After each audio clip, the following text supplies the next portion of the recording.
Hey, what's going on guys? My name is Silent Core and welcome to my top 10 tips and tricks for Ghost Recon Wildlands. Special thanks to Ubisoft for early access on this game. I'm going to be sharing with you guys my top 10 tips and tricks that have seriously helped out my gameplay in this game. And if you have any tips of your own, feel free to share them down in the comments of this video. So the first tip I have for you guys is how to find specific attachments for your weapons.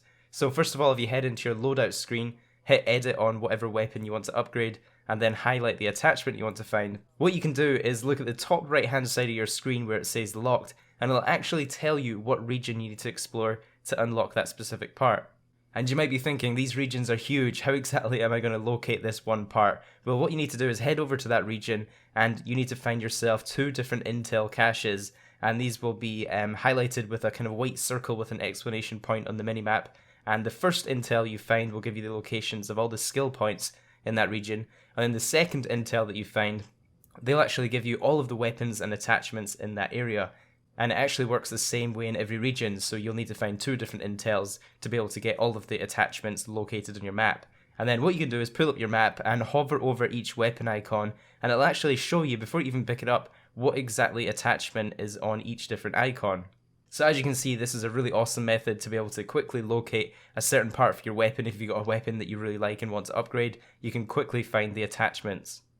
Tip number 2 is that if you use your thermal vision, it will actually highlight power generators, alarm systems, and even anti-air weapons. So it's a great way to kind of stay stealthy and quickly find these important parts when you're infiltrating a base.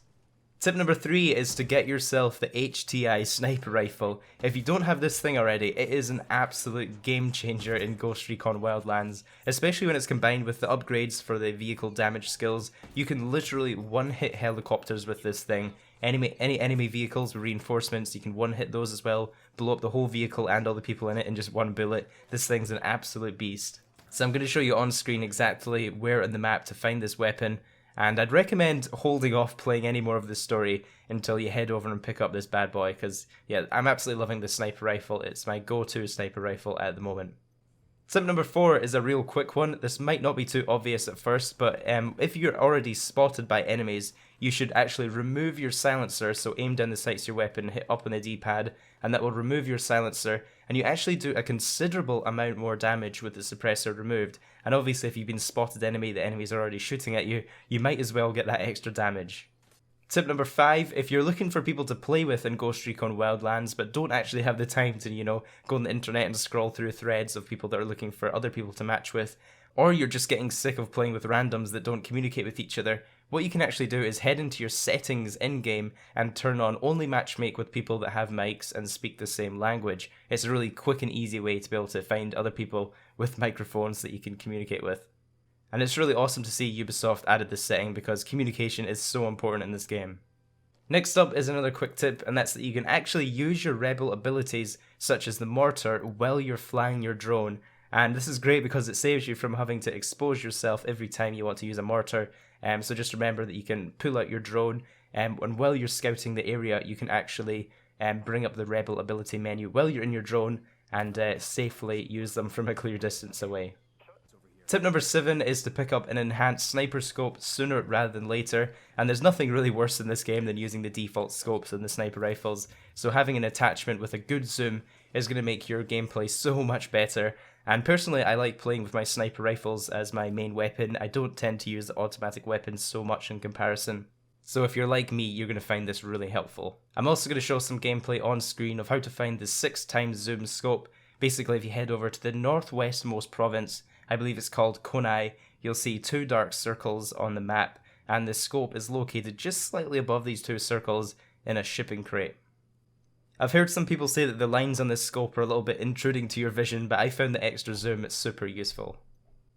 Tip number 8, this is a really quick tip for people that are just getting into the game, and that's that you can change loadouts and weapons from any time in the game. You don't just need to do this at boxes. I know the boxes do have a button to go straight into your loadout, but you can actually just open up your menu and swap tabs along to the loadout and change your weapons at any time, and it's a really great way to, switch between long and short range weaponry while you're on the move.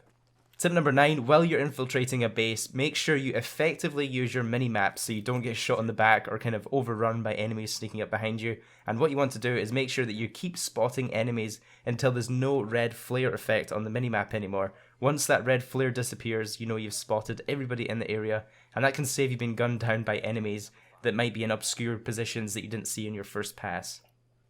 And the last tip I've got for you guys, number 10, if you're sniping from more than 150 meters away, you don't actually need to use a silencer. I believe there's some sort of cutoff since enemies won't actually hear the shot if you're further away than 150 meters. When you're aiming at an enemy, the game will actually tell you exactly how far away they are from you. So if you see they're more than 150 meters, if there's something around 200 meters, you might as well take that suppressor off and get the extra damage. I don't believe having the suppressor actually affects your bullet drop. It will be exactly the same if your suppressor's on and off, but it definitely helps out the damage. And there you go guys, that was my top 10 tips and tricks for Ghost Recon Wildlands. If you at all found this video helpful, I'd really appreciate if you could leave the video a like, and also subscribe to my channel for more videos like this one. Hope you guys have an awesome day and enjoy Ghost Recon, and I'll see you in the next video.